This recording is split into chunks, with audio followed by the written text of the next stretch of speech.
Okay, let's get started. I want to welcome everyone to the November 13th hearings before the Baltimore Municipal and Zoning Appeals Board. Before we get started, a couple preliminary items. Please turn off all cell phones or turn them to vibrate. If you have the need to have a conversation, we would very much appreciate it if you would take that conversation out in the hallway, as both cell phones and conversations interfere with the recordation of these proceedings. And as you can see, we have cameras and microphones throughout, so we do ask you to keep as quiet as possible. We do not have any postponements for today. Generally, we're going to call the cases as they appear on the docket. When we call your case, the appellant will stand to my left, and any opposition will stand to my right. The appellant will present his or her case, the opposition will present their case, and then the appellant will have the opportunity to sum up that person's case, and that will end the proceedings. We will vote on appeals that are heard today at the end of the docket, so anyone who wishes to stay and hear a decision certainly can. Otherwise, you can call the zoning office tomorrow morning and get our decision. And that phone number is, and I'll read this twice, 410-396-4301.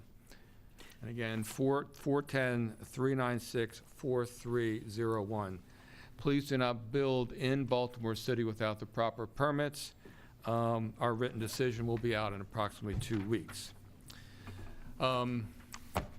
Before we get started, I want to address cases for which opposition has signed in. We have found that sometimes if the parties talk, they can resolve differences prior to us hearing the case, and we want to give everyone that opportunity. I do note that while we encourage dialogue between the parties, the board will make its own decision on the case based upon the zoning code. So we have a number of cases for which opposition is signed in today, and I'm going to call the cases. You don't need to come up, just stand up, and then we'll find out if you want to have a conversation. First case is 2018-19, 532 to 534 North Belnord Avenue. Opposition's here. Opposition. Yeah. Opposition. Have you all had the opportunity to talk? No. Would you like to? I don't think this is going to be able to compromise. They're just vehemently against the establishment of this. And you're representing this group? Yes, about 100 individuals that are here. There's been a few. Okay. 15 people here that actually testified. There's about 100 that have signed petitions against them. Okay, well, we can't force you to talk, so if you don't want to talk, that's fine. We'll call your case in order. No problem. Next case, 2018-178, 1418 to 1420 South Carey Street. You're in opposition. Who's the appellant? Right behind Frank. Oh, sorry. Have you had the opportunity to talk? No desire to talk. Well, we can't force you to talk, so we'll call you in order. 2018-316, 728 Colorado Avenue. And I was not here for these proceedings, so I'm going to recuse myself from this and let Ms. Bonner Okay. handle this, Now as opposed to in turn. if they want to talk. Okay, so it's my understanding that a survey has been completed and you now understand where the boundaries are for the property at issue. Our question for you is, do you want, now that you know what those boundaries are, do you want to have further discussion on your own, or do you want us to simply make a decision based on the testimony that's been heard with the addition of the survey? Yeah, I guess I don't understand how it works when you come back a second time, so. We're just here to receive the additional information, but now that the information is known to all of you, we'd certainly be willing to give you an opportunity to talk and see if you can reach some middle ground. If you don't think that'll be fruitful, again, we're not gonna force you to have another conversation, but this is your opportunity to discuss and compromise before we make a decision based on the information that we have. So we don't have any opportunity opportunity to talk to you guys? No, we've already heard the testimony on it. We're just here to receive the survey. I'm not the next one. Okay. Thank you. Okay. Next case is 2018-376, 1400 to 1406 Alisana Street. The appellant, Yeah, we've spoken, I think. Yeah, I think we're good. you're going to chalk? Okay, good. Yeah, we already did. You already did? Okay.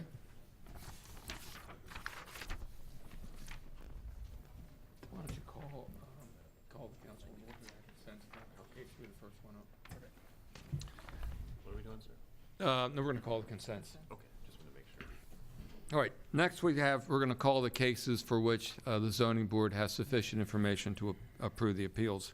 When I call your case, you can start here and then just line up to my left. The first case on the consent docket is 2018-344, 2201 East Fairmont Avenue. Next case, 2018-373, 2700 to 2722 Reisterstown Road.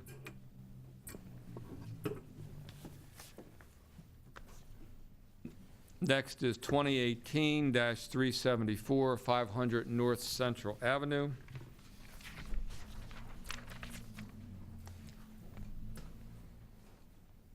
And the last case on the consent agenda is 1018 Bayless Street.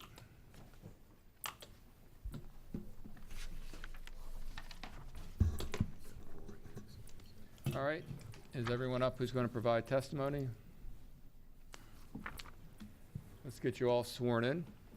Raise your right hands, please. Do you swear, raise your right hands, do you swear or affirm the testimony that you're about to give in this hearing will be the truth, the whole truth, and nothing but the truth? I do. All right, first case, 2018-344, 2201 East Fairmont Avenue. Good afternoon. John Soper. Great. Mr. Sofer, we have this to construct rooftop deck onto rear garage, is that correct? Yes. Do we have any staff reports? Planning Department, Martin French for the Baltimore City Planning Department. Planning Department has reviewed this application, has no comment. Thank you. Okay. Mr. Sofer, anything you'd like to add? No, sir. All right, Zoning Board, having reviewed your appeal, we have sufficient information to approve your appeal. Thank you. Thank you. Next, 2018-373, 2700 to 2722 Reisterstown Road. You state your name for the record, please. Aliza Hertzmark. And Ms. Hertzmark, we have this to erect 40 square foot, 48-foot high residential identification wall signs. Is that correct? Correct. Any staff reports? Yes, Planning Department has reviewed this application and recommends approval, subject to the condition that the signs are installed in accordance with the sign and building designs and plans approved by the Department of Planning. Thank And are you. those conditions acceptable to you? Yes, Great. Anything else you'd like to add? not at this time. Zoning Board, having reviewed your appeal, we have sufficient information to approve your appeal. Thank you. Thank you. Next, 500 North Central Avenue. Yes. Would you state your name for the record, please? Susan Williams. And sir, Daniel Henson, the developer. great, thank you. And we have this to construct four-story mixed-use building, 104 dwelling units, 4,000 square foot of retail space with indoor, outdoor dining, and 88 parking spaces. Is that correct? Correct. Great. Staff reports. Yes, Planning Department has reviewed this application, has been working extensively with the developer and team on this development. The department recommends approval of the application, subject to the condition that all improvements and signage are completed and installed in accordance with the subdivision plan and development plan approved by the Planning Commission. Thank you. Great. And is that condition acceptable? Yes. And I do want to hear a little bit about the sign here. One thing I've also provided, this is the Planning Department staff report. There's currently signage regulation amendments going through the city of Baltimore, and I talked directly with Acting Director Feinberg about the issue of projecting signs, which my background is, I've had a lot of history, 40 years of history in doing zoning in Baltimore City, and the city's doing a lot of affordable housing projects in East and West Baltimore, and the new architectural designs, a lot of them have projecting signs, including this particular building. As part of that discussion, the Planning Department recommended amending the sign legislation to include allowing projecting signs in R8, R9, and R10, and that's the documentation you see before you. Our sign is proposed to be slightly larger than the limitations they provide there. It's my understanding the board has the authority to provide variances on square footage. The sign that you see was on the materials shown to UDAP, the UDAP panel, and we also provided a more detailed blow-up of that particular sign. Okay, and then there is, I think as you said, there's pending, it's before the city council, is that correct? Yes, most of the agency reports are in. Okay. All right. Anything else you'd like to add? Mr. Chairman, if I just might, this is part of the city's new Choice Neighborhoods program. This is the first building to be built on the old Somerset home site.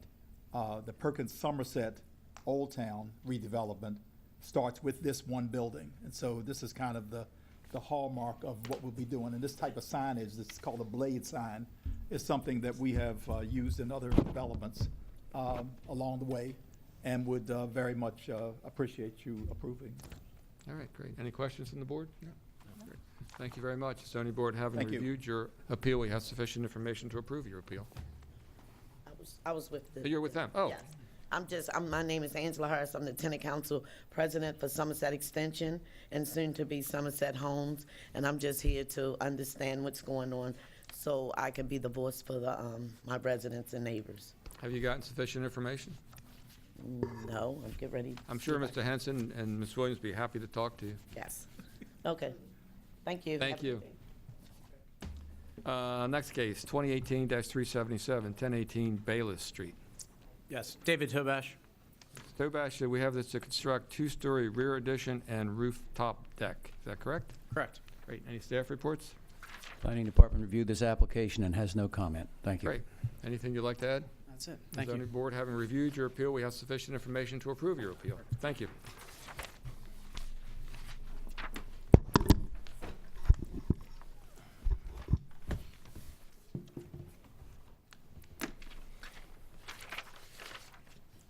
Should we call that or wait one?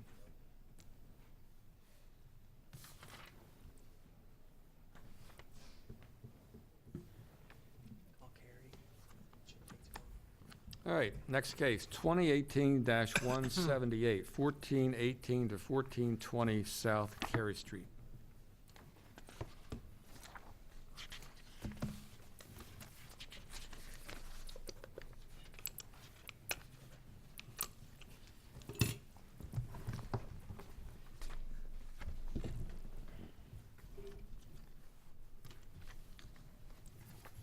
Okay, let's get everybody sworn in. Raise your right hands, please. Do you swear, raise your right hands, do you swear or affirm the testimony you're about to give in this hearing will be the truth, the whole truth, and nothing but the truth? I do. Are you Mr. Schwartz? Schultz. All right, Mr. Schultz, why don't you tell us a little bit what's going on here? Describe your project to us. I'm translating here. Okay. We're trying to do with Okay, why don't you come around to this mic then? What's your name, sir? Macario Magia, Spell that for me. M-A-C-A-R-I-O, Slow down a second. M-A-C. M-A-C-A-R-I-O, Okay. The rest of your name. Magia, M-E-J-I-A. All right. Raise your right hand. Was this Spanish we're translating? Yeah, Raise your right hand. Do you swear or affirm to translate these proceedings to the best of your knowledge from Spanish to English and from English to Spanish and from Spanish back to English? I do. Great.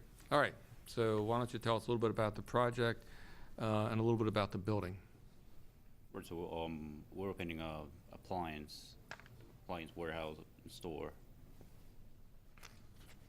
Okay, in,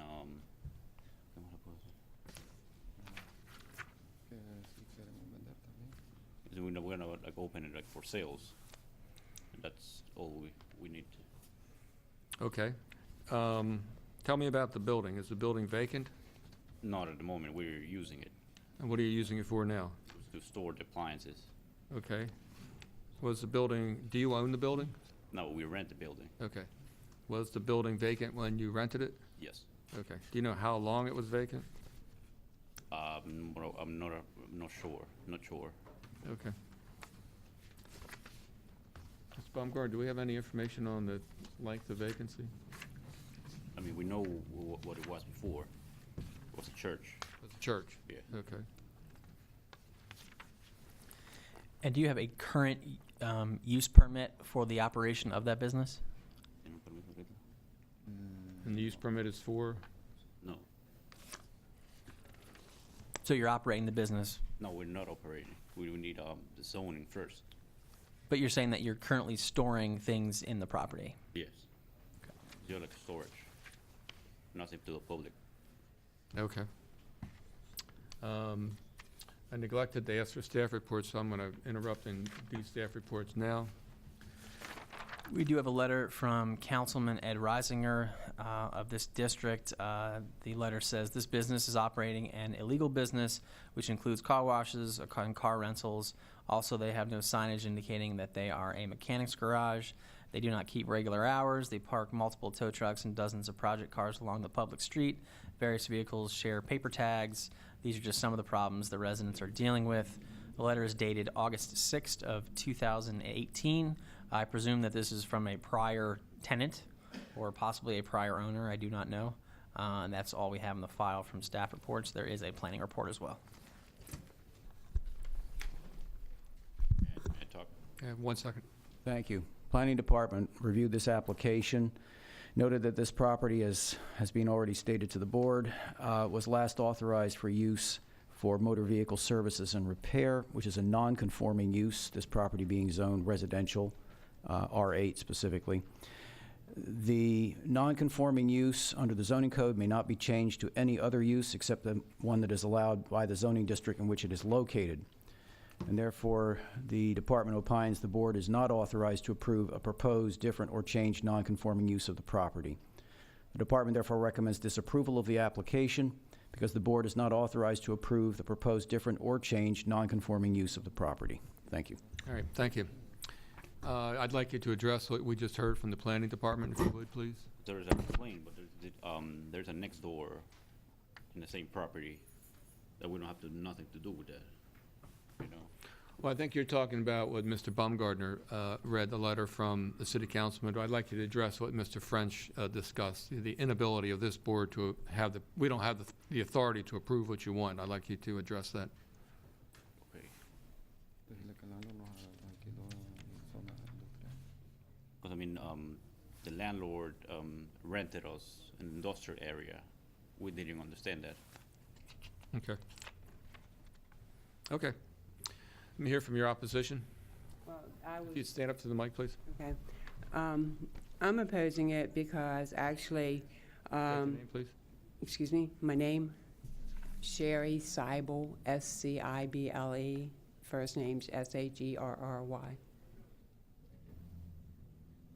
Okay, I'm opposed to this because this was one large garage previously, and the building takes up almost the entire lot. They don't have any on-street parking, and it was vacant, and a hearing was held. It was changed to residential, and then I think in 2012 or something, then they came for non-conforming use as a garage, and they were given that non-conforming use because it had previously been used as that, and that was, the community had opposed that, but they still were granted it. But what they've done is they've broken the building into 2 units, and it's also listed as 2 units when you go to SDAT. And that's how there's a garage, an existing garage / car sales, car leasing, and part of the building now. And there's also the auto or the appliance business in the other part of the building. It's creating havoc in the community with all kinds of vehicles, commercial vehicles parked on the streets and double parking, sidewalks blocked. It's just, there's all kinds of cars parked on our streets now that don't have tags, have been in wrecks and disrepair, and commercial trucks parked on our streets. And we are adjacent to a commercial area, but this is directly across from residential, and it's just totally changed the area there. And I'm wondering how it got split into 2 units, when actually the garage should be using that area to have their cars that don't have tags and their tow trucks parked in there or something. So it's not on our residential streets. All right, So. all right, thank you. Anything, one of the things I just want to make clear to you is you had mentioned that your landlord rented it to you as industrial property. Right. Well, the property is zoned residential. It's in an R8 residential district. So I don't know what the landlord told you, but I can tell you that the zoning is residential. It's not commercial. It's not industrial. So it's, just to understand, there's no way we could change the zoning for what we want to do. For what you want to do, this board doesn't have the authority to do that. You would Okay. have to go to the city council. Okay, Okay? all right, Thank you. thank you. All right, next case is 2018-19, 532 to 534 North Belnord Avenue.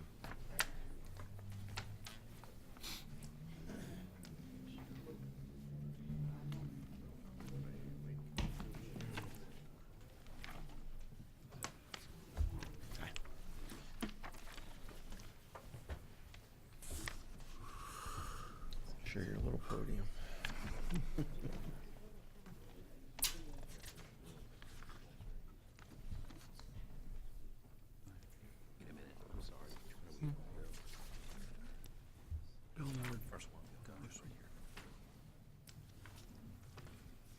Parade goes on.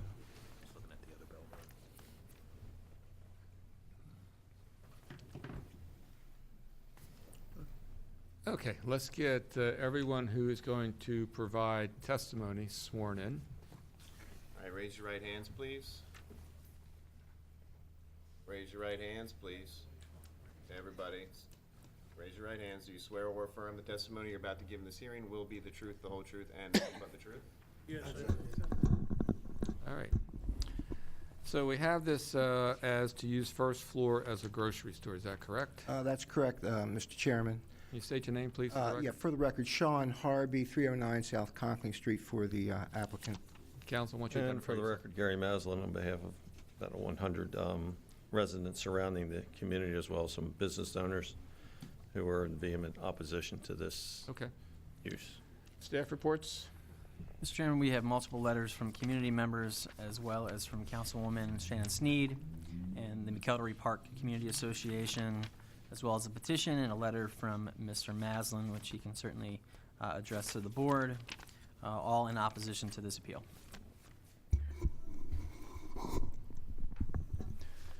Planning Department reviewed this application, noted that this property is in the R8 zoning district.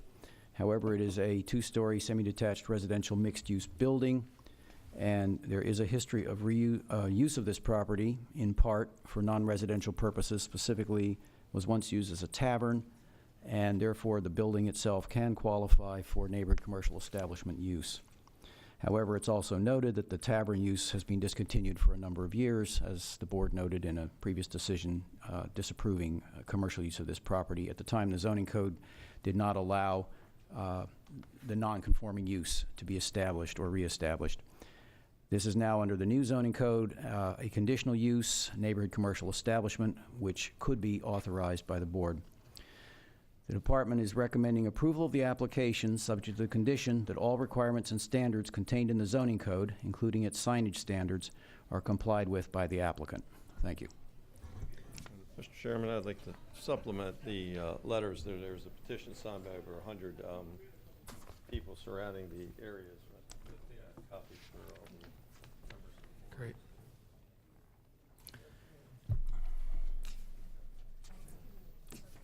And just to clarify this for the board as well, the board heard this appeal originally back on May 1st of 2018. The board had accepted a request for reconsideration from the community that the property was not properly posted for that prior hearing. The board granted reconsideration with leave to reapply, so we're back here on that original appeal. All right, thank you. Council? Thank you, Mr. Chairman. As a follow-up to that, this was actually here originally in March of this year, but it was continued till May because of inclement weather in March. And at the time we appeared in March, I think there were a lot of the protestants who are here today were at that March hearing. I was present, but of course the board wasn't. And everyone signed to be and was notified that the following May there would be another hearing on the matter, and that's when we showed up. To my right is Mr. Zors, and his company owns this particular building. So I just wanted that for the record. Also, my client, Mr. Naki, is not present today, but he intends to use this as a grocery store. And I'm actually surprised that there is so much opposition to a grocery store. This isn't a tavern, it's not a liquor store, which isn't an authorized use. The use is intended for groceries, for milk and eggs and bread and canned goods and things like that. And I just don't understand why none of these folks present are in favor of that sort of I'm gonna use. object to council's representations of what someone else would have testified to. Gentleman's not here. I mean, that speaks volumes. This is there's a strong opposition to this. This community should have a full and fair hearing. Objections noted. Our evidence standards here, as you well know, are a little more relaxed. So we'll let I it go. understand. I'm just- Okay. Well, again, so this is the use that's proposed. This building has been vacant for a number of years. It was at one time used as a tavern, and actually it was rented by one of the protestants here present today for use as a grocery store. But that's when this matter was before the board, as mentioned previously. And of course, it was denied because it wasn't an authorized use, but since then the code's been changed, as the board is aware. This is an authorized use under Article 32, Section 14-328 of the Baltimore City Code. It's one of the non-residential uses allowed. The Planning Division has recommended that this board approve this use, and I'd like to state that this is a depressed area, this part of East Baltimore. If the board approves this, it will bring a tax-paying business into this area for employment for people in the area.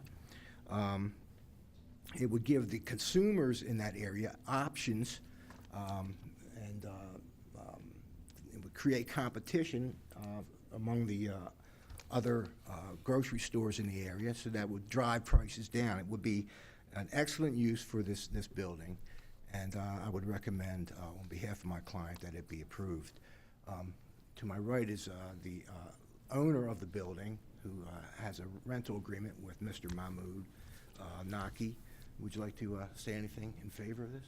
Oh, yes, I would, and thank you. Get closer to the mic. Thank you. There's two of the people here that have actually, this was a bar and restaurant. Would you state your name, please? John Zorzit with Norino Properties. And this particular place, our company's owned for maybe back in the 80s, I don't know. It was a bar, restaurant, packaged goods for many, many decades. It closed. The lady became a nurse, the last person, and she sold the license, and it closed. Two of the gentlemen here that are protesting, that have been, that I believe are really actually behind this, came into our office and signed a lease. And they wanted it, signed a lease for a commercial first floor. We have their pictures and their driver's license, and they paid rent for about 3 years. We noticed that they weren't doing anything to the building but destroying it. That was an intentional. They have a grocery store up the road. When we found that, we took legal action, we got them out, and we moved forward to try to get a legitimate tenant in there that would operate a business. We're in a commercial real estate business. We want a tenant that's going to be viable to the community, not against it. We have a lot of buildings in Highlandtown area. I grew up in that area many decades ago, and both of these gentlemen that I have their licenses or Social Security and their signed lease, this is orchestrated here. This is really what it is. They own a grocery store right up the road, and they're sabotaging this neighborhood that they have to. Object to his testimony. This is Well, that's not my relevant to opinion, anything. Mr. Baslin. All right, why don't you talk to us, not to each other? Okay. They are actually sabotaging this. They want to keep the prices high, and they own the grocery store in the area. They don't want another grocery store. Okay, we get that, we hear you. Right, so that, I just would like to bring that up, that they are the ones, and they left this. We had to take legal action against these guys. I have pictures of the way they left this building. Okay, Would you like to submit that? If you'd like to see it, it's up to Your you, Honor. whether or not you want to submit it. Well, these are the only ones, is there a shot I can get them back at some point, or? Don't submit them? Okay. I'd rather not if it's okay. Okay, Thank you. Okay. Case, thank you. all right. Next question. Mr. Maislin? Where's Mr. Nocky today? He wasn't able to make it. No, he had issues with all this going on here. What kind of issues did he have? Because he believes that from the start, he's had people going after him, not wanting him there and so forth. And he elected not to appear here today? Well, he's not here. I haven't spoke to him. You haven't spoken to him at all? So there's no explanation for his not coming, and you have no, when was the last time you spoke with Mr. Nocky? I would say. I don't know what the relevance is of this. Noted. As I said, we have relaxed standards here. I understand. I don't remember. What, was it 1 month ago, 2 months ago, 3 months ago, 5 months ago? Couple months ago, 3 months ago, I'm not sure. So for all you know, it's a possibility Mr. Nocky's abandoned his intentions to even take over these premises. You'd have to ask him. All right. You're not intending on operating a grocery store there, are you, Mr. Sorensen? Me personally? Yes. No. And we have no idea what Mr. Nocky's intentions, his hours of operation, his provisions for having deliveries made to the premises. We don't know anything because he's not here to be questioned about that, do we? Well, we do know. We do know because we all have common sense, Mr. Maslin. This is going to be a neighborhood grocery store. So. We don't know how he's going to operate. Well, it, do we know that there's going to be restrictions on. He has to abide by state, city regulations. He would have to abide by, of course, if he's not getting along with the community, he's not making any money, correct? All right, I don't have further questions. All right, thank you. Counsel, you are representing the appellant, is that correct? Okay. The Counsel? You guys can't talk until it's. The appellant is Mr. Nocky, I take it. Yes. Yes. The- So, Mr. Mason, I see you've got a lot of We do. witnesses here. Preliminarily, I And would suggest to the board that this use, this Well, proposed before you use- start, let me just Yeah. say what I was going to say. We get it. If someone says it to us once, we understand it. So I would ask you, try not to have repetitive statements, No. but please, go ahead. Preliminarily, this proposed use is against the spirit and intent of the revised zoning law. I think it's called Reform Baltimore, Transform Baltimore. Under that code, the mayor's committee on rezoning, the proposing regulations to rezone certain areas, have elected to remove certain Korean, or not Korean, but little liquor stores from the community, residential areas. And the reason why they want to remove these liquor stores is they feel that this will contribute to crime, loitering of this nature. And it is the opinion of the mayor's office that commercial establishments in residential areas are a focal point for loitering and people coming into an area. The many people here today against this are here against it in unison with the mayor's approach to stores in residential areas. They do not want another store to come in there. They believe strongly that this will add to congestion, traffic, trash, loitering, drugs in this area. And for those reasons, they are vehemently against the reestablishment of a commercial establishment in a residential area. the prior zoning law, there was a prior case that came before this board, and that the use was turned down. The purpose of the changing the laws around, they could reestablish that use.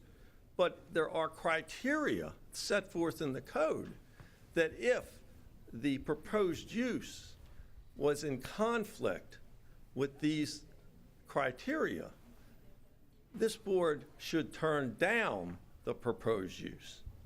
Now, there's 100 people that have submitted their petition. The petition reads, "We, the undersigned residents in the community surrounding 532 to 34 North Baltimore Avenue, request the Board of Municipal Zoning Appeals deny the application to permit the premises for the use of a grocery store.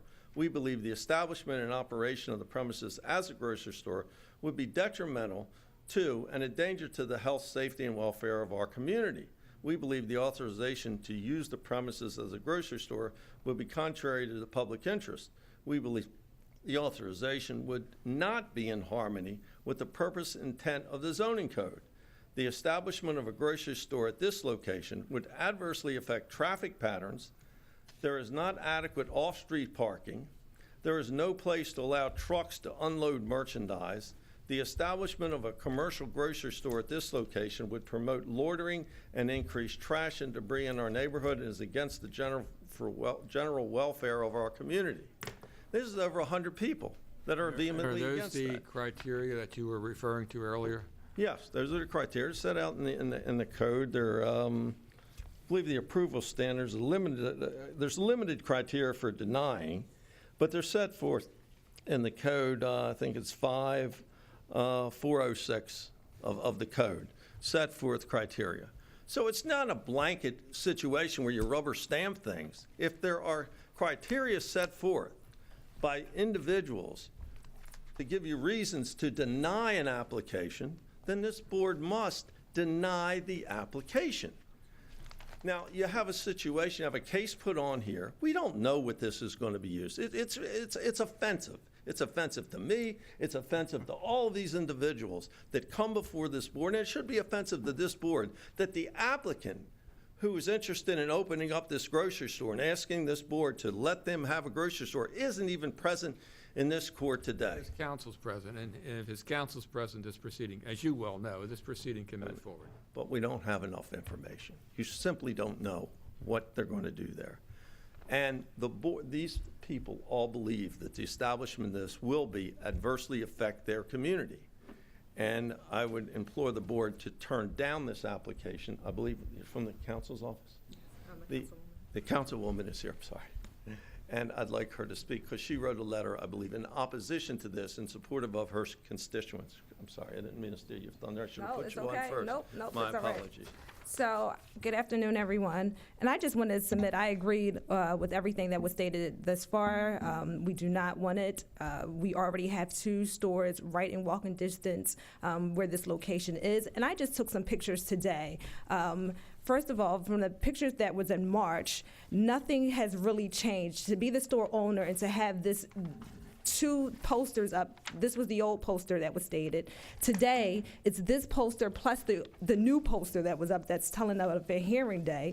But the trash and what the building looks like, nothing has been done to this building. So for this to be the property owner to state that, hey, I own this building and we want this business to come here, but it looks like this.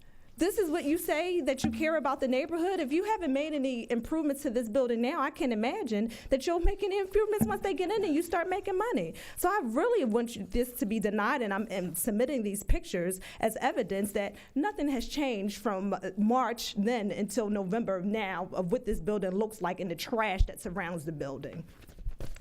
Do you believe the establishment of this that would only increase trash and debris in the neighborhood? Yes. Yes. Do you believe it's adverse to the community, increase loitering? Yes. And crime? Yes. Yes, it will. We know that's a fact. And so I'm submitting these pictures that say old and new so you guys can see what the building looked like, what it still looks like. Nothing has changed. And so I find it to be a smack in my face to say you're the property owner and you don't even care to clean up the building. So imagine once you get in the building, when you have a tenant there, what the building will look like. I don't want this building there. I want you to clean it up. I want the windows to be right. I want the graffiti to be off the building. You should do that in general because this is your building. You represent this. And so I would have come in on a different stand, had this building look different from March, but it doesn't. I would have got the community together and said, let's see if we can work with this gentleman. But clearly we can't work with a man who's not really interested and invested in this community or this building. Thank you. Thank you so much.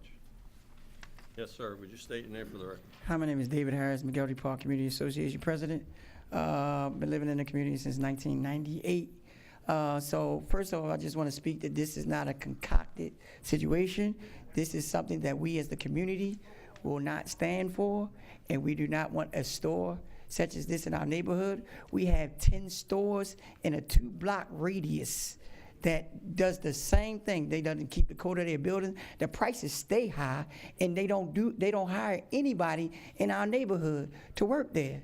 And not only that, the crime has risen once those stores coming in, and you see it because we had to fight to close their store hours because of the murders that go on around the neighborhood. And so we don't want the store there. It's not gonna bring nothing there. And these guys operated a store before you even came to the board and got approval to operate it, selling chips and allowing the drug dealers to trap out of there. So why would we want a store there? It's offensive to the neighborhood. You firmly believe the establishment of the store will be detrimental to health, welfare, and safety of the community? Yes. You believe it increased crime and traffic in the community? Yes.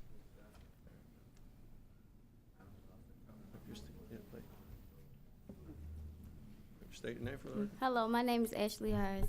I actually grew up in that community, so I've been there since a child, and we do have, everybody already said everything. We have a lot of stores already there, so why add on to more stores? We don't need any more stores. We need things like recreation centers and things like that. We don't need any more stores, and stores is not going to help our community. So I agree that we don't need any more stores in the area, and there's a lot of drug use that goes on around there, so we don't need any more stores in the area. Do you believe establishments of this store would increase loitering and drug use? Yes. You believe it would be detrimental to the community? Yes. May I ask a question? May I ask a question of you? And it really could be any of you, but I'll leave it to the floor since you have the mic. Okay. The grocery stores that exist presently, can you tell me about the condition of those stores and whether or not you find drug activity, trash, loitering around those stores that are presently within the community? It's some that are in good shape, but it's some that are not, honestly. Some keep their stores clean, and a lot of them, it's some that don't, so you can't really, I don't really, yeah. So it's hit or miss. You don't, Right. depending on how the store operates or the store owner operates the premises, it might be a worthy venture, or it might be operated in a manner that invites Yeah, a basically. bad element, right? Yeah, it can, yeah. But you don't know for this other store because it hasn't operated. True, that's a fact, but honestly, we don't. It's already enough corner stores there. Like, why would we need another one? And why would we take that chance for another one to see if they're going to do a hit or miss? So the answer is just no. Like, there's no need to take that chance. We have enough already. Thank you. State your name for the record, Yeah. please. How you doing? My name is Mr. Mitchell, and First name. Robert. Okay, and I'm here just to say about that community. That's about. Can I address the owner of the building for a minute, please? Oh, man. Why don't you tell us? Because otherwise, what I'm trying to say, when the last time you seen your building? Not just saying what this lady put pictures in. Sir, we're not going to engage in a back and forth, so if you have some testimony, you can talk to us. Okay, well, anyway, what I'm trying to say is, I refuse for having another store there myself, too. Because for one thing, it's rat infested. Like you said, ain't no place for it. You only got Belmore's a little teeny street. You don't barely have a parking space. So how you going to have a grocery store there on that corner. You know, I refuse to, you know, to even see it, won't even start there.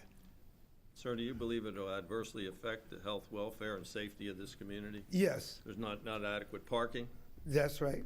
and you believe it will increase trash and debris in the neighborhood? That's correct. You believe it would increase criminal activity in the neighborhood, loitering? That's definitely. Thank you very much. Thank you. My name Norman Lawson. I've been living in the community for 16 years, and I do agree with him. Norman Lawson, Lawson. And I got like a personal testimony. I actually lost a couple of my homeboys during the last 2 years being on corner stores, like, cause that's where I guess like it's easier for you to maneuver if you in the drug game, cause it's on the corner and you can look down both sides of the street to see if police coming. So it would. That's why everybody, like all the drug dealers, stand on corners, because it's more of a. Let me see what word I'm looking for. It's more of a way to see police coming. So, and I would say that I've lost 4 homeboys over the last 2 years on corner stores around that neighborhood. So yeah, I wouldn't approve of it. I would definitely wouldn't approve of it, because like people that engage in that type of activity, they spend the money at the corner store, and you'll never know what happened. Somebody might be beefing, and I know how Baltimore is a drug-infested area, so for him to even be trying to put a corner store on that block is, like, I wouldn't even want a corner store on that block because of how the drug traffic is and everything. No, I don't approve of it. Are any of the other stores in the neighborhood on a corner? Yes, sir. Multiple. I say it's about 10 in our vicinity, so about 7 is on a corner store. And do you find that there's a sufficient amount of variety in groceries, and the purpose for what it's used, the reason it's there is to provide the community opportunity to, you know, purchase food, the goods that it needs, and is it your position that the community has all that it needs? Yes. In that regard? I live on Jefferson. I got a corner store right here and a corner store at the end of this. So like, there's really no need for the store. It's like it's 2 stores just on my block alone. 2 corner stores on my block alone. So, sir, you're adamant, and I appreciate your passion for which you speak, that the establishment of this store you feel would be highly detrimental to the health, welfare, and primarily the safety of your community. Yes, Is sir. that correct, sir? Thank you, sir. How you doing? My name is David Smith. And I work for one of the guys in here right now at a corner store. And I like the store I work at, but that store don't need to be there, for real. It really don't need to be there. Like the man said, there's nowhere to parking. Well, I don't know where you're gonna unload or load up the stuff there. I don't see it. It's already we got the crime, trying to keep the crime down in that neighborhood. I love that neighborhood. I just moved in there about 15 years ago, and I like it there. I like the way it is. Don't need that store there. That's all I got to say. So you believe the establishment of another store would increase the crime in the neighborhood? Yes. Increase the problems with parking? Yes. And you say there's no place to unload trucks or anything like that? Yeah. All right. Thank you. My name is Mr. Thompson. I live on Kentwood and Jefferson. To me, there's already enough stores around there. If I come out my door, I can walk to Screeper and Jefferson, the store there. I can walk to Global and Jefferson, the store there. I can walk to Baltimore and Orleans Street, the store there. And I can walk to his store, Kenwood and McElderry. That's like 5 stores or 4 stores right there in the vicinity. And if you walk up another corner, there's another store there. So there's no need for another store to be there. There already variety of stores there. So what would we need another one there for? All right, thanks, sir. Your state and name for the record, please. My name is Terry McDonald, and I live right there on Kenwood Street. And I'm against the store because when the store just had opened up for a product license, I got little children, and so I took them to the store. And when I go up in the store, what is in there? Guys in there selling drugs right out the store. You know what I mean? They come outside. You know what I mean? They selling drugs. You know what I mean? And then they throwing the trash all in the neighborhood, the alleys and stuff, man. It just look terrible. Rats and stuff. We rat infested around there and all that. You know what I mean? I'm against another store because we got enough corner stores and we got a supermarket. So why do we need another corner store? So this man that's trying to get the store open was operating there illegally. Illegally. Running, putting trash in the street, causing rodents and Letting and drug allowing boys drug dealers come up operate in out of there the store. Selling drugs up and out the store and everything. And these are the observations you observed I personally. seen myself with my two little kids with me. Well, I take it you believe the reestablishment Right, of this they don't- store right, they don't need legally the would store. be detrimental to the health, safety, and welfare of the community, That's right. adverse to the health of the community, That's right. increase crime and activity in That's the right. It'd be community. more crime. It's got enough crime on it already.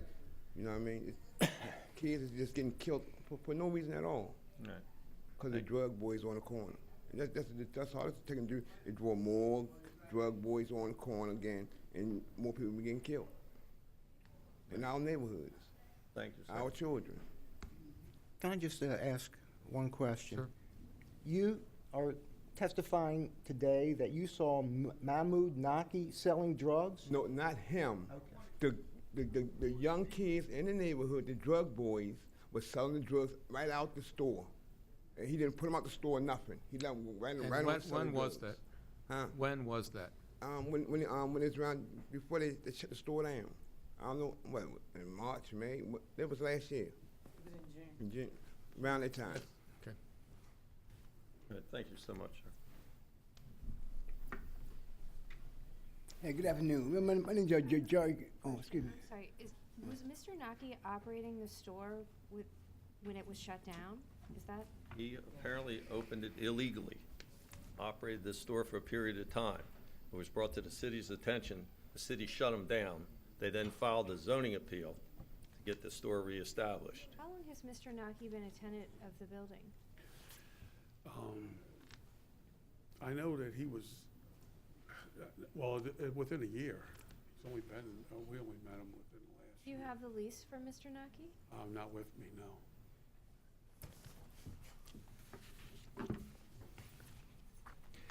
May I ask a question in light of that? Excuse me. There's a lease in the packet. Yeah.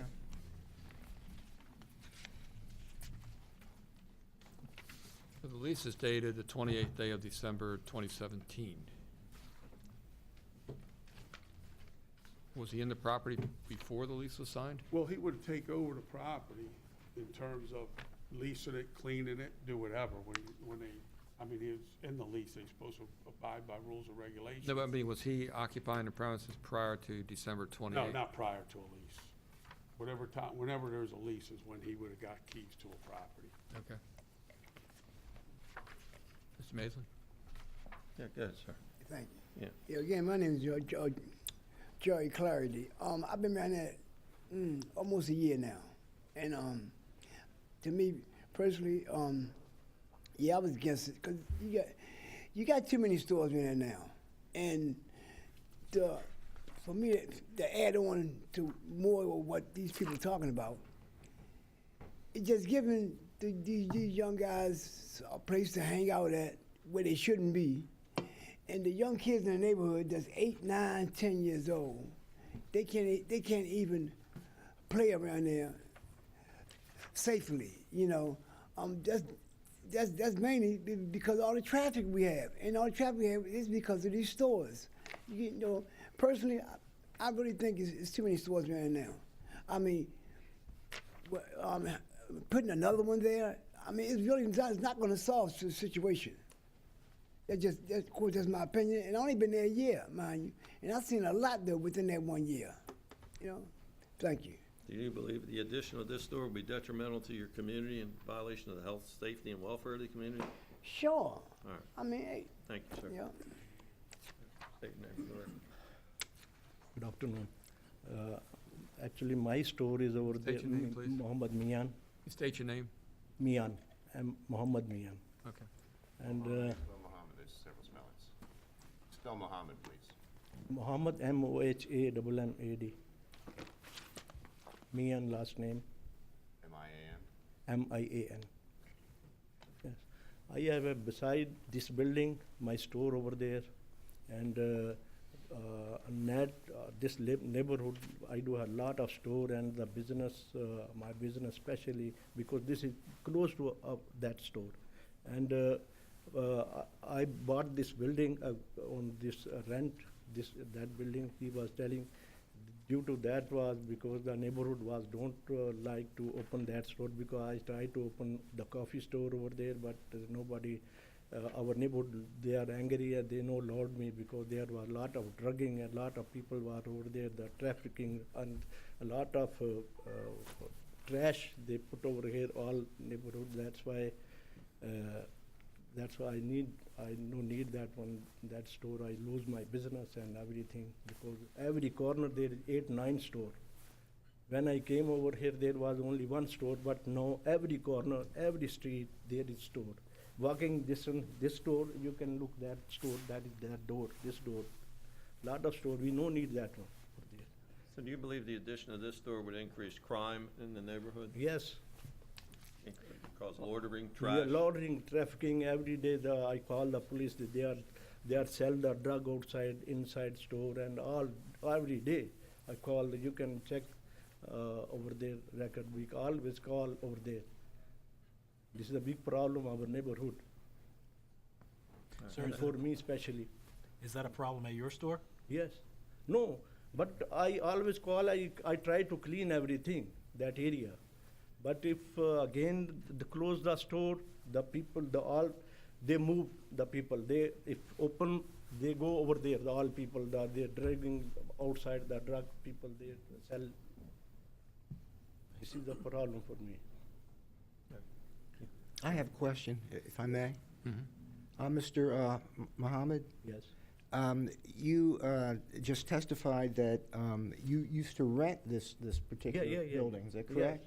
And you just testified also that you rented it in order to keep another store from opening there, is that correct? No, when I bought this building, the reason was this door to open the store over there.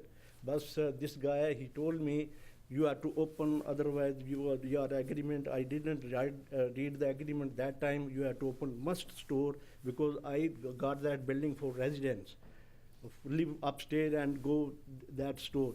But after that couple year, I pay the rent, and at almost $85,000 I pay the rent. Due to this reason, don't open the store beside my store. Because if somebody open the store, if my sale is $600, that go $300. Then I have to close my store and I go home. I lose. That's why I no need the beside the store. Before when I bought this store, our sale was $1,200, $1,400. And when one open, then my sale go $800. Other open $700. One open go $500. No $400, $500 if somebody open close beside me. When you open, this is store, this building, this guy. And due to that reason, I got this building because nobody no open the store over there. So you don't want competition, is that what you're testifying? No, competition is already over there. Save a lot, one store beside me, LD store over there. There is no competition, lot of competition. We no make money. We survive just. Okay. Do you live in the area? Hmm? Do you live in the area or Yes. just operate the business? Yes. Okay. I'd like to interject. Oh, wait, no, let your counsel.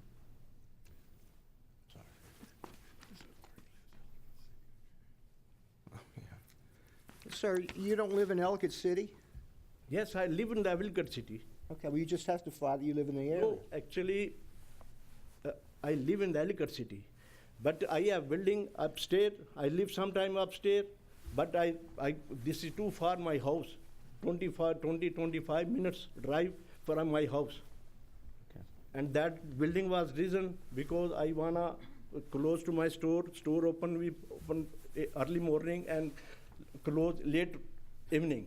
Because if open 12 hours, there is no sale, no nothing. But we try to open the more hour, increase our business, but that's why the reason that building. And second reason, nobody open there because I lose my store and I will close my store. If somebody open, I will go tomorrow to my home. That's it. Because I am over here 20 years and every people knows this area. I give the all favor, all competition items and provide everything.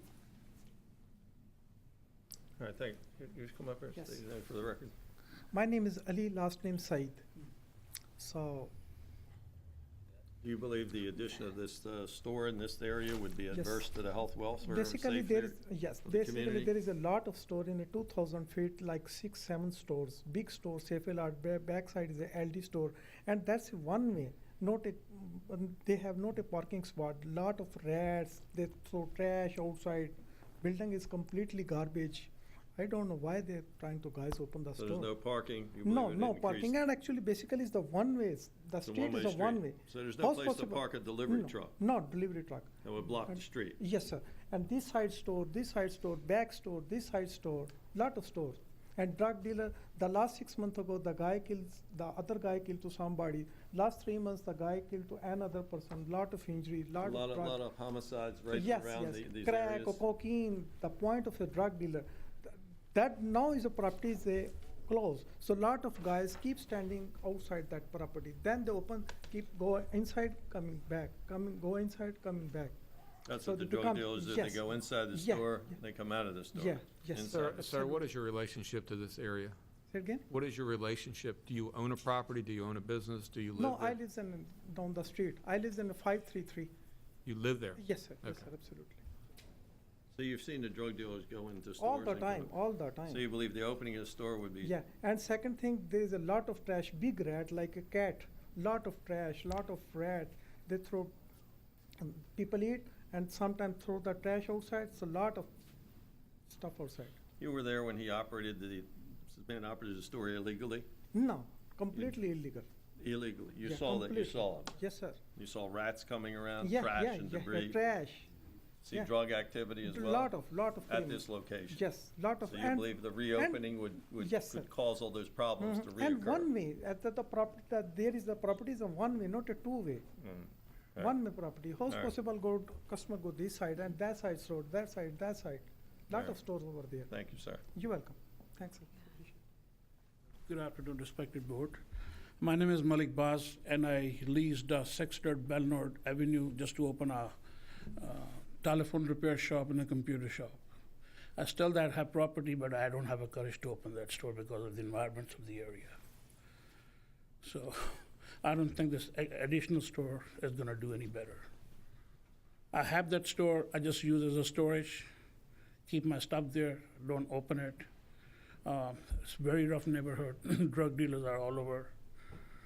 Police is all the time up there. And every corner has a store.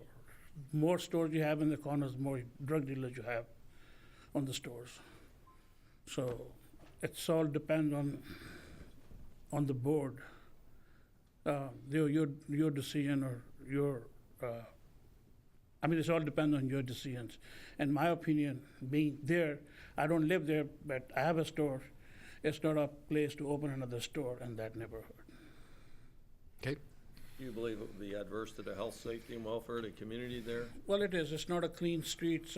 They clean once in a week, and trash is all over. If somebody dump big bags, they are open. They're all over. And I called myself 311 several times to have the place cleaned. All right, thank you. Thank you. Sir, did you speak already? I already spoke, but I have something additional to add. All right, I think we get one shot at testifying. We had a large number of people here today. Just briefly in closing, I think the most compelling testimony that was presented was the young man that talked about his, quote, homeboys. This is what life on the street has become in Baltimore. We live in one of the most dangerous cities in all of America. And the problems that they're echoing by person after person after person, and by the mayor's office, they targeting these corner stores. They're a mecca for young people to just hang around, where drug dealers hang around that go in and out. I mean, this community, I think, has spoken loud and clear. They believe that the establishment of another store in a neighborhood is clearly adverse to the health, safety, welfare of the community. It'll increase trash, rats, and most importantly, the proliferation of drug dealers and a danger to young people. you've got a huge microcosm of people that came here. You saw very young people, older people, store owners, all compelling and begging this board not to grant this requested use. This board doesn't have to rubber stamp a proposed and request simply because it's permitted. The code is explicit and provides that if the board has the power to deny, if the board finds, as a matter of fact, that it is adverse to the health, safety, welfare of the community with increased crime in the neighborhood. I think there's been a more than compelling case put forward that this establishment should be not permitted in the neighborhood. And what's even more egregious and compelling, again, is you have an individual that has already displayed a total disregard for laws. Before you open a business in Baltimore, you have to get a use and occupancy permit. What does this proposed person do? He opens illegally, violating the laws. The city had to shut him down. And while the period of time that he's open, they've testified about trash, debris, drug dealing inside of the store. What more does this board need to turn this application down? For this board to grant it, I think would be totally a disregard for the wishes, desires, and against the spirit and intent of the Baltimore City Zoning Code. Thank you very much for your Council, would you sum up, please? Yes, if I may, you've had a lot of testimony here, and actually testimony from their attorney. First, he mentions that liquor stores aren't authorized. Well, this isn't going to be a liquor store. This is a grocery store. Milk, eggs, cheese, bread, things like that, canned goods. They're talking about convenience stores. This is going to be a grocery store. That's the intended use. There was testimony about the current condition of the building. Well, as the board knows, you can't start working on this building to make it into an operational grocery store until the board approves it. So it's been sitting, and it's been sitting since March because of inclement weather, and then because we have this second hearing on the matter. The first time was approved, but in any event, and drug use. My client is not here to start an open-air drug market. He's here to open a grocery store, which is good competition for the residents of the area. It's a walk-in type place. It's not, they're talking about parking. There's no parking in any of these places that are there. And speaking of all these other grocery stores that were mentioned, or stores, they weren't called grocery stores, but the other stores, there was nothing presented before the board to show the actual proximity. You know, there's no chart saying this one's too close to that one, and because of that, it shouldn't be allowed. In summation, this is authorized by statute. It's been approved by the Department of Planning, and I would urge the board to make this vacant building something that is useful to this community. That's all. Any Thank you. questions from the board? Council, I had a quick question, Sure. very quickly. The owner of this property is Norino Properties, LLC? Correct. And the managing member of that company Is Mr. John Zorza to my right. Okay, so he signed the commercial lease from December of 2017? That's correct. Okay. Did that same LLC own the property in 2011, 2012? Yes. Yes. Okay, thank you. All right, thank you all very much. Thank you. Thank you. All right, next case, 2018-316, 728 Colorado Avenue.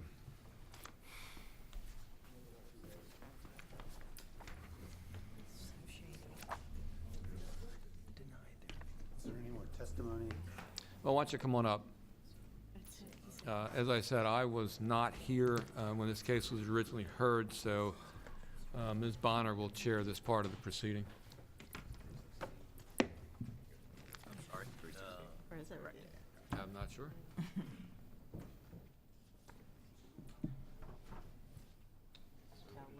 call? Let me get Mr. Barry. Let me get, to get Al or? Yeah. Is he outside? Al? Yeah. Thank you. I'm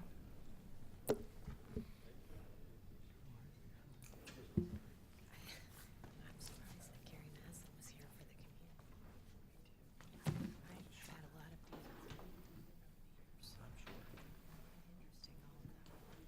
He wasn't sure if he needed to be here, if there wasn't going to be any more testimony. Oh, yeah. If there's, I mean, I just thought there were others who wanted to participate in the. We were. Oh, We couldn't. Okay.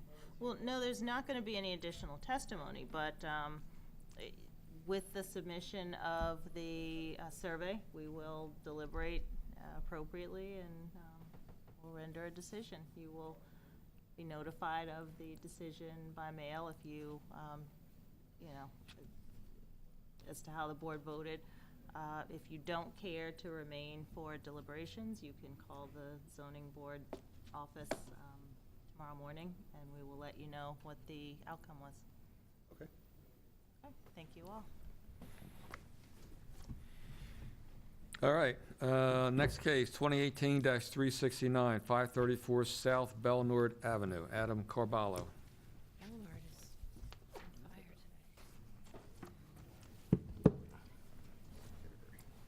Is it typical?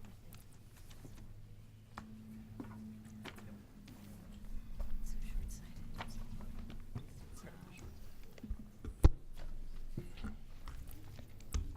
Okay, let's get you sworn in. Do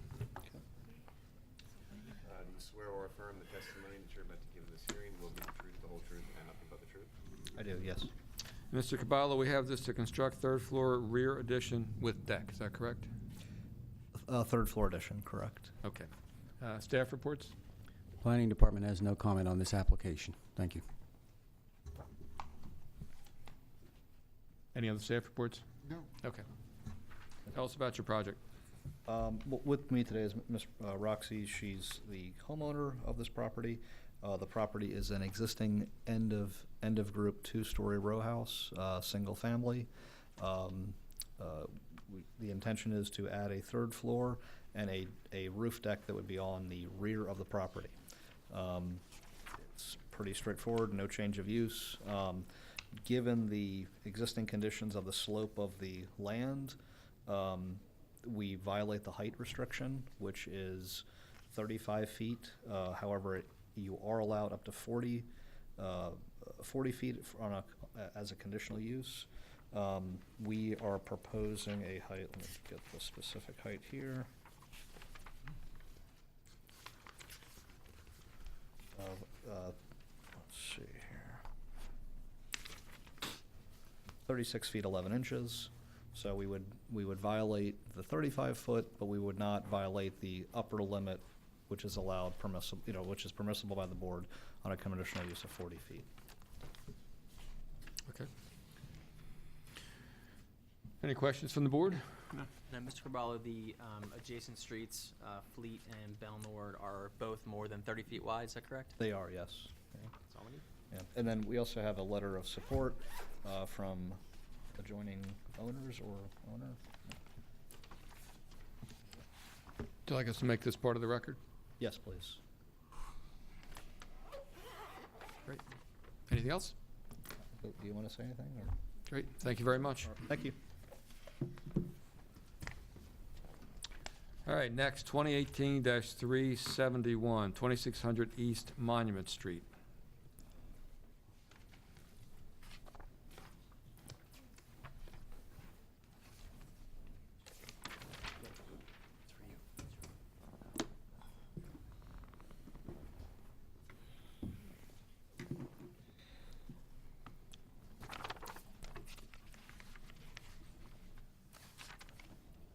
Okay. Let me get you both sworn in when you're finished with that. Is this the no liquor license?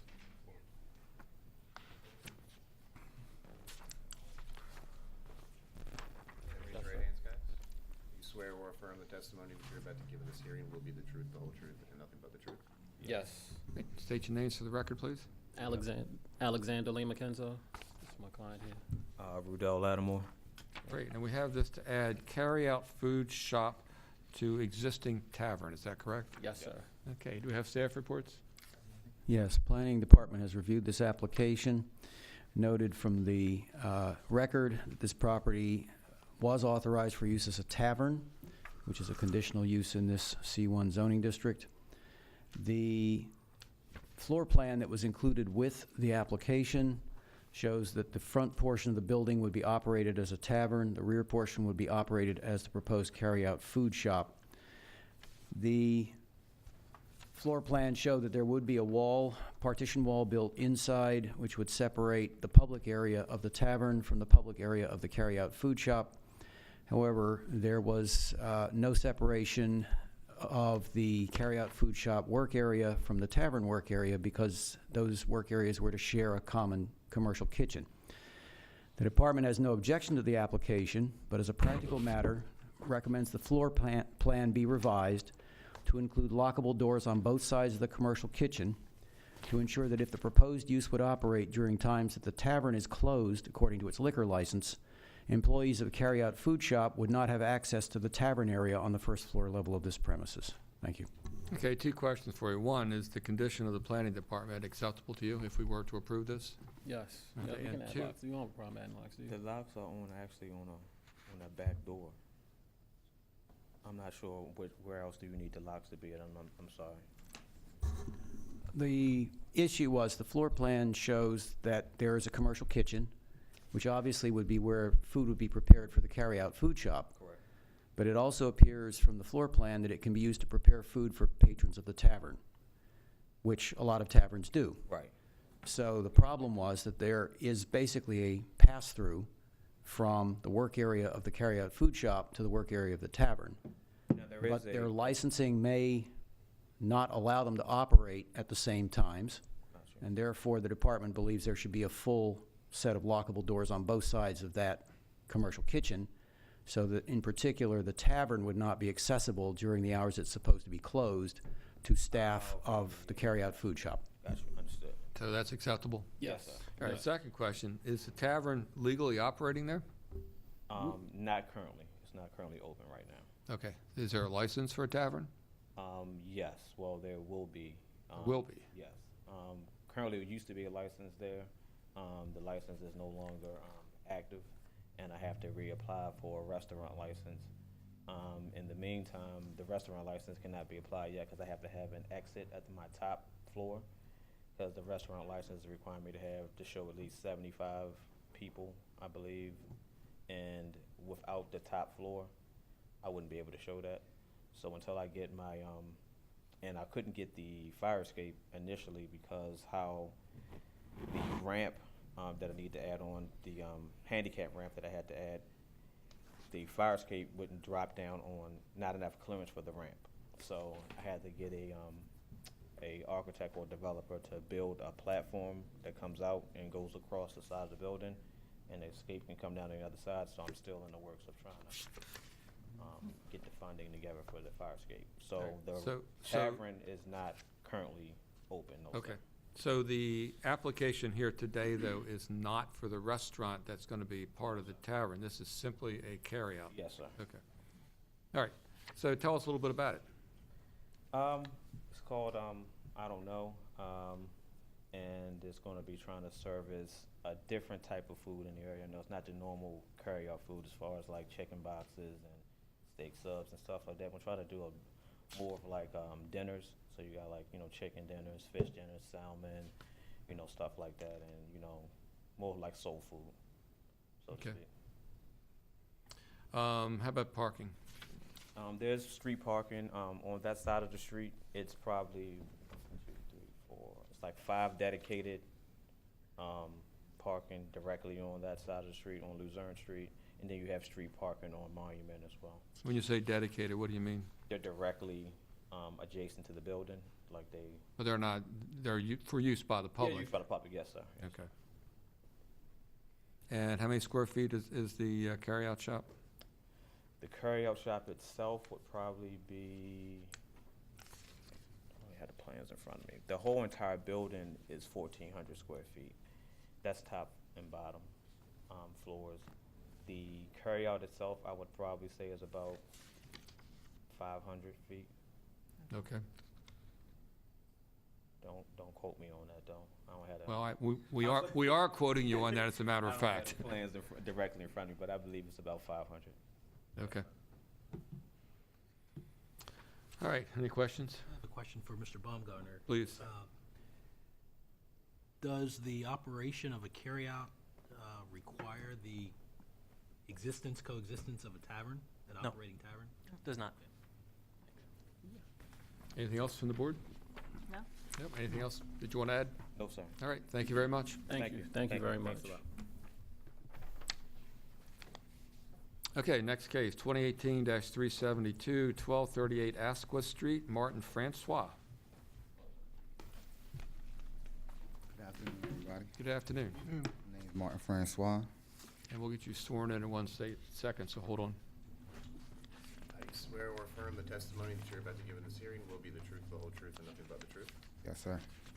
Mr. Francois, we have this to operate first floor as a community center, is that correct? No, first floor will be a clothing boutique. Clothing boutique? Yes. The overall purpose was to get the building under a multi-purpose center. So downstairs I have a clothing line, so I was going to operate downstairs as a clothing boutique and upstairs as small conference space. Let us take a look at our records here for 1 second. Okay. So the appeal that was filed before the board on October 11th, 2018, requests 1238 Asquith Street as multipurpose center offering multiple resources for the purpose of community engagement through various programs. Yes. That's not a clothing boutique. Well, that would be upstairs. Upstairs is going to be for small organizations. And I'm in a fraternity, and I have like knowledge and experience in doing workshop. So my workshop purposes and plans were for the youth to do reading, literacy, math, and also reading, math, and writing. But there's nothing before the board about the clothing boutique. There's no plans, there's nothing on the application, so that's why I'm kind of at a loss as to how that comes into play here. I didn't Typically, know. and, Go sorry to ahead. interrupt, typically when folks file an appeal, they say, I want to use this property for use X. And then that use X has certain requirements for parking and for square footage and different things. So there's nothing before the board about a clothing boutique. So even if the board granted your appeal, it would be for a community center only. Well, that was the multi-purpose use, and within the multi-purpose use, the use of downstairs was going to be my clothing boutique. It doesn't work that way. Okay. So I didn't know that the whole building had to be multi-purpose, because it's currently downstairs. They used it before as a barber shop, so it's already. Well, let me just stop you there. When ahead. you talk about a multi-purpose community center, that means the whole thing is for the community. It's not a business. You can't run any businesses out of there. The word multi-purpose, or the words multi-purpose doesn't mean business. It doesn't mean business functions in addition to a community center. Okay. Well, I guess I'm thinking in that mind frame because like it's a 2-story building and it's differentiated as a commercial/residential.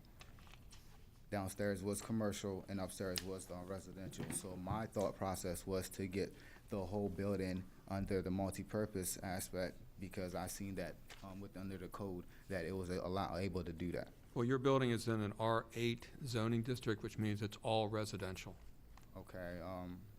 I'm sorry I don't have the guidelines or anything in front of me, but I did see within what it could potentially be zoned for is what I'm requesting, the multi-purpose community center. Well, it's a possibility it could be zoned for a community center, but that would be involved no commercial activities whatsoever. Okay. All right. Yeah, you're using the term multi-purpose. The application indicates a community, well, one, it doesn't say anything about a clothing store, but it says a community center, and the code has specific requirements for a community center. All right. So the term that you're using, a multi-purpose, that's not what's before the board. All right. That's why I say the confusion was within the same thing. Well, I wanted it to be multi-purpose because I seen that it could fall under that. And the purpose was within the same multi-purpose. I wanted upstairs to be the multi-purpose aspect, and downstairs to be for my clothing line, the clothing boutique. Because I seen before that upstairs was used as residential 2-bedroom apartment, and downstairs was used for was a shoe store before and a barber shop and things of that nature. So the building already has been commercial use and residential use. And within me checking under what it could be, it said multi-purpose, and I thought in my mind frame, okay, multi-purpose it was not gonna be a full-fledged operating clothing boutique. Because I was going to do like pop-up shops and things of that nature there, and allowing other, I know other people, young entrepreneurs that. Well, let me ahead. interrupt you just to bring us to a close. You may want to postpone this case, and that's going to be totally your decision to talk to Mr. Baumgartner about what you can and can't do in this building. Okay. If you want to do that, we would grant a postponement. If not, we'll make a decision today. All right. I guess we could continue to see, like, to further tell me if anything was wrong 100%. Well, no, I'm saying if you want to postpone the case and have a conversation tomorrow or whenever with Mr. Baumgartner, you may, or we'll continue the case. I would like to continue the case. Today? Because, Okay. Yeah, it's not, because my clothing line is not 100% concrete that it needed to be there. I was just thinking about using it there, and I was going to be the sole person that operated that clothing line anyway. Okay. But we can go back to within having the multi-purpose aspect, and I will go move around, having work on pop-up shops with other clothing vendors as well. Okay. So. Any questions from the board? So you're asking for a community center? Yeah, it's a small community center. No shop of any kind? No shop. And the community center is going to be used for what purpose? As I stated earlier, that I have a knowledge and I'm knowledge within workshops. So I want to and I'm in a fraternity, Iota Phi Theta. So I want to do things with the youth as far as writing classes, math classes, and also reading, and also allowing different small organizations to use this place as meetings for whatever they are having meetings about, cater to their or tell it to their organization. Thank you. So this is a small place, so not I haven't seen got the chance to get the use yet, because I know I spoke to somebody on the phone, but they were like, I just need to go through the hearing first, and then I need to call the fire marshal to see how many people could be in the building. But it was going to be small, as far as probably 20, maybe 25 people max upstairs, and downstairs I believe could fit 20 as well. And you own the building? Yes, sir. Thank you. Anything else? Yep, thank you very much. Thank you. Next and final case, 2018-376, 1400 to 1406 Alice Anna Street.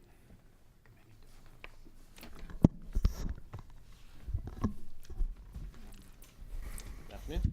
Good afternoon. Justin Williams from the law firm Rosenberg Martin Greenberg on behalf of the applicant, Avery Farms Coffee Roasters, whose managing member is Corey Volker. Okay, we'll get you all sworn in a second. Raise your right hand, please. Do you swear or affirm the testimony that you're about to give in this hearing will be the truth, the whole truth, and nothing but the truth? I'll give you. I'm sorry. Okay, do we have any staff reports? Yes. First, we have 3 letters of support from the Douglas District Neighborhood Association, the Christopher Schaefer Clothier, who is a tenant in the building, and Zeke Cohen, councilman for the district. We also have a letter of opposition from a resident at 1719 Alisana Street. I am writing to you and submitting my opposition to the BMZA to allow a coffee roasting business on the second floor of 1406 Alisana Street. I will not be able to attend the hearing on 11/13/2018. Coffee roasting is a highly pungent operation that will fill the air with a very unpleasant odor when they roast. Most coffee roasting is done in an industrial area. It must also allow strict environmental controls and rules. The area in question is not industrial and is surrounded by multiple residential apartments, condos, and individual homes that will be affected from the pungent, permeating, burning smell of the roasting coffee. It can also be dangerous and a fire hazard, especially on a second floor.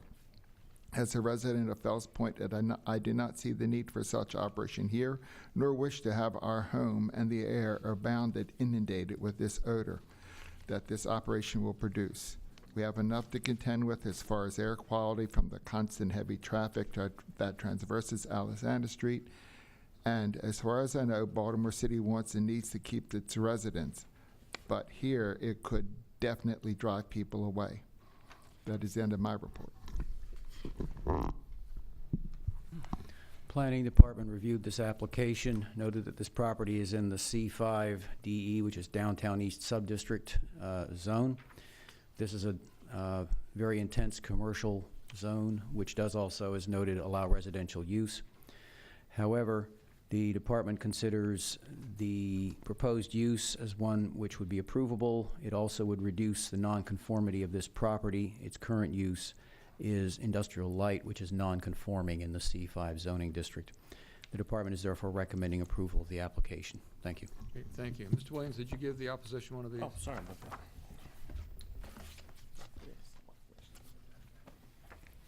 Sure. All yours. Good afternoon, members of the board. I guess to address the opposition, we spoke to Mr. Price earlier. He's the assistant property manager at the Eden, and I think he wanted more information. I don't necessarily he did.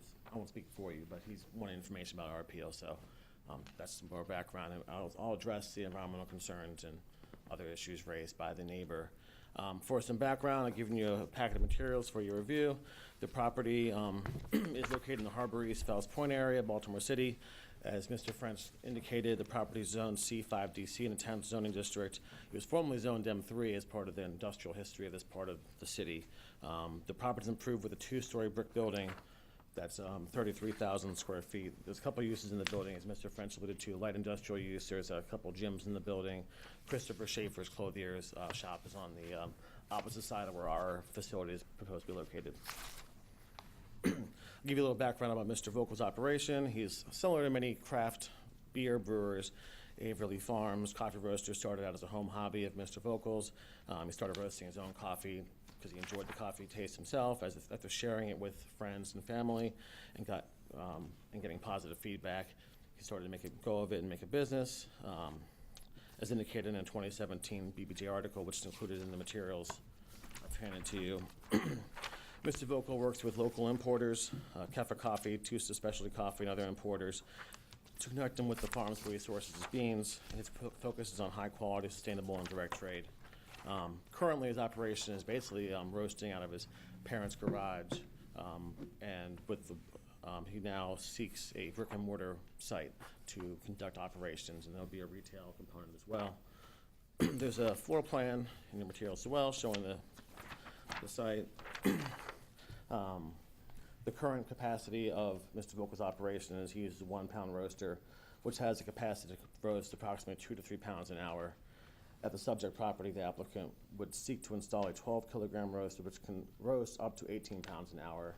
And once up and running and roasting, he would seek to start building wholesale relationships with local businesses and local farmers markets. To address some of the concerns, I guess, raised in the letter, and then concerns the board might have about roasting operations, they'll likely occur no more than 1 to 2 times a week for 2 to 3 hours, all during the daytime.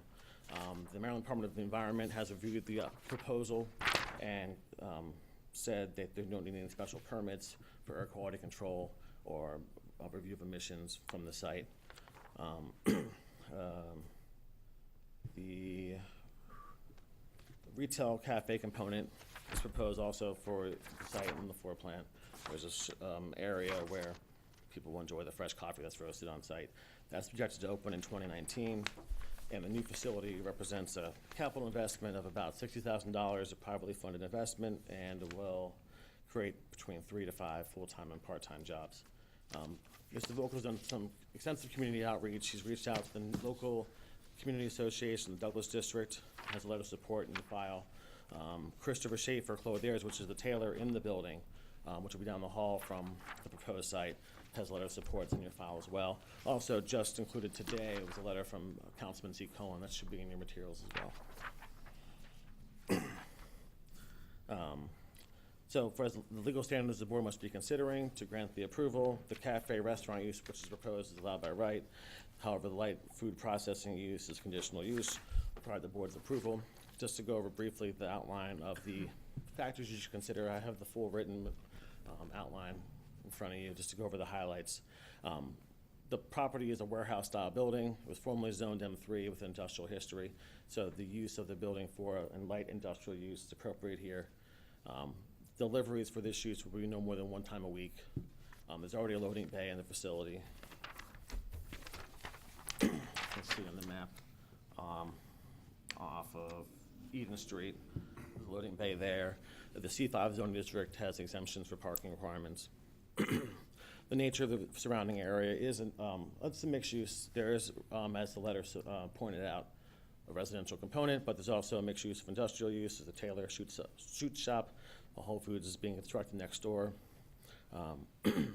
The light food processing component of Averly Farms' operation will not impair the future development, but will complement it by offering fresh coffee beans to the community. Compared, to diverge from what the letter writer indicated, the smell of coffee roasting, I think, will not be very pungent. It will be pleasant and certainly less intrusive than the H&S Bakery's operations 24/7. There's only a few days a week, at most, and a few hours per week. And the applicant would agree to a condition that no overnight roasting or no extensive operation would occur. Any future expansion would have to come back before the board for a new approval of the conditional use.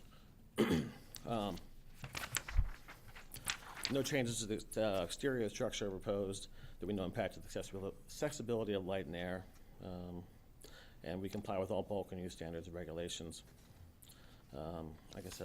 As mentioned, there's letters of support in the file from the community.